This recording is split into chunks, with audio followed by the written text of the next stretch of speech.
Well, first of all, I want to say thank you for coming and on such short notice. We really appreciate it. So on behalf of Canada's Minister of Agriculture and Agri-Food, Marie-Claude Bibeau, I do want to thank the Cumberland YMCA and your team for the great work that you're doing to address food insecurity and build a better community. So this is a difficult period, and it's better if we face it together, and the YMCA Cumberland is doing a fantastic job. Minister Bibeau has asked me to convey her appreciation directly for what you're doing here. And like you, the minister is passionate about food security.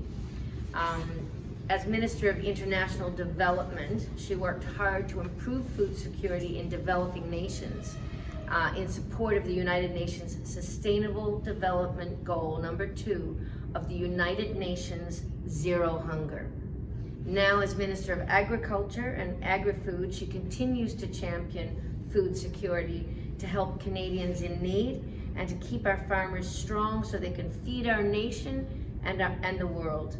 It's truly inspiring to see organizations right across Cumberland and Colchester, like yours, going above and beyond to deliver your services to the people who count on you while protecting your safety and that of others. So I know that COVID-19 has been a crisis like no others. It's presented many, many challenges for you, as we were just discussing with the reopening of the pool, and soon the jacuzzis are going to open here and people can get comfortable and enjoy themselves again. Meanwhile, food banks and local organizations are also on the front lines, making sure that people get essential food support in their time of need. So it really is amazing to hear everything that you're doing and that you're accomplishing. Each and every month, right across Canada, organizations like yours serve an average 5.6 million meals to Canadians in their time of need. And as we know that demand during the COVID crisis becomes greater and has grown due to financial pressures on families from job loss and reduced hours of work, Statistics Canada reports that in the height of the crisis, almost 1 in 7 Canadians indicated that they lived in a household where there was food insecurity. That's why, right since the beginning of COVID-19, the outbreak, our government has been working hard to support the vital work of organizations like yours across the country. In April, Prime Minister Truro announced a federal investment of $100 million to help local food banks and local food organizations continue to serve Canadians facing social, economic, and health impacts of the COVID-19 pandemic.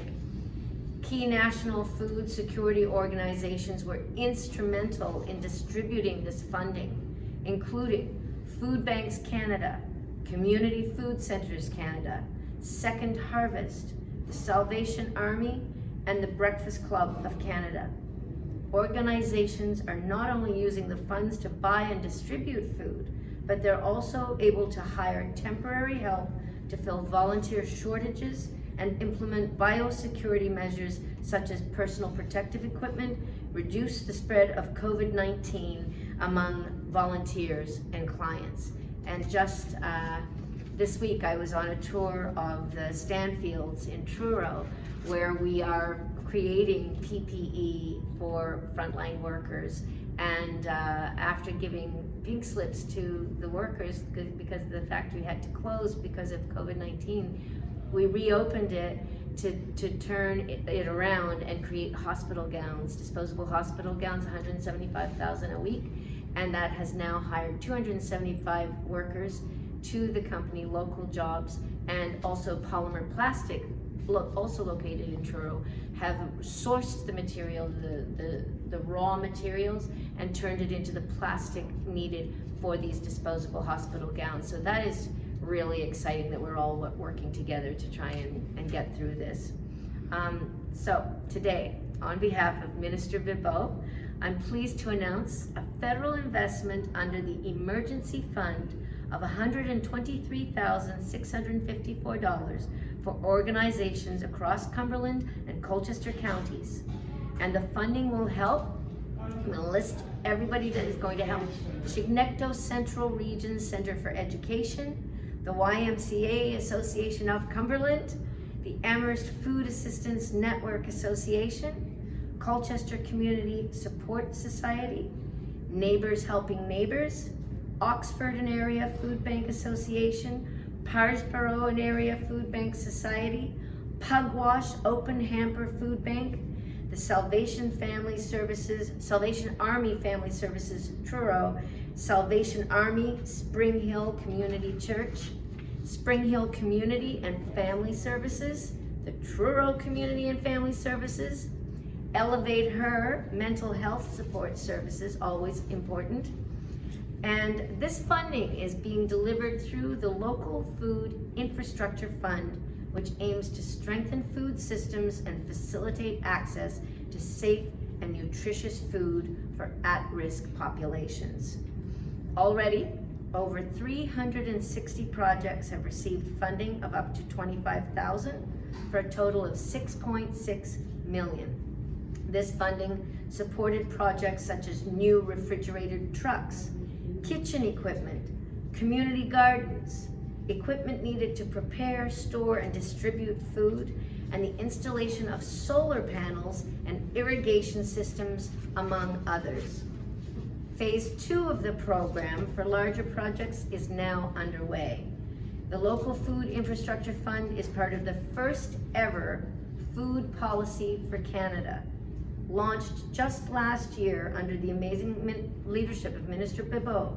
The policy is a roadmap for the healthier and more sustainable food system in Canada, ensuring that all people in Canada are able to access a sufficient amount of safe, nutritious, and culturally diverse food. This food policy is our shared vision for a food system that is resilient and innovative, that sustains our environment and supports our economy. And that requires a strong agriculture and agri-food sector, backed by the very best farmers and food processors in the world, who not only put food on our tables, but drive our economy with over 2 million jobs. Our investments in organizations like yours across Canada are part of our government's strong support of food security for Canada over the past 4 months of the pandemic, and it's not over yet. We launched the 50 million surplus food rescue program. This program right across Canada is helping organizations to support vulnerable Canadians by accessing surplus foods from our farmers who have lost markets due to the closure of many restaurants and hospitals. And we also invested $25 million so that Nutrition North Canada can help families in remote communities purchase nutritious food. We also boosted the Canadian Dairy Commission's capacity to finance surplus butter and cheese from our farmers and food processors. So once again, on behalf of Minister Bibeau, I want to thank Cumberland YMCA and your team for all your dedication and hard work. Thank you so much.